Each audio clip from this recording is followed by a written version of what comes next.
There's one really big problem with trying to think positive, and I'm going to show you what it is. See, this is clean water, and this represents how you're born. Perfect, no flaws, a clean slate. But then life happens. We're told how we have to fit in. We're told what we're supposed to do, what's not acceptable, what society wants. Some people get told that they're stupid. They get told that they're fat. They get told that they're not enough. We have some failed relationships. We go on Instagram and we compare ourselves with other people. We see the advertisements and realize that we're not as good as the photoshopped photos. And what happens?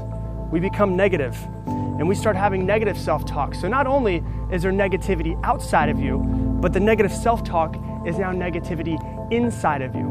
Life happens. It's impossible to go through life without getting some scars. But then we hear that we should think positive. And that's like taking a little bit of clean water and pouring it in.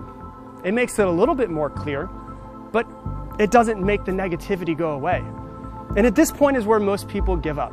They say that positive thinking doesn't work. Well, if you go at it this way, of course it doesn't work. But then there's some people that try a little bit more positive thinking. And they take more water and they pour it in. And it becomes a little bit more clear and a little bit more clear, but it's still dirty. But then you have to realize that this is how you have to be. You have to search for the positive things in your life.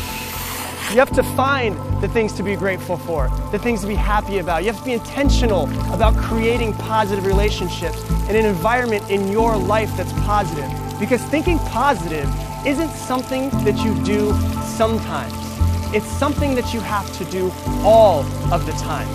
You have to be proactive about it. You have to realize that the world is inherently negative, and you have to be intentional every day about filling yourself with positivity. And if we do, this is what our mind will become. It'll start to become a little bit more clear, and a little bit more clear, and a little bit more clear. Because see, positive thinking isn't something that you do sometimes. It's something that you have to do all the time.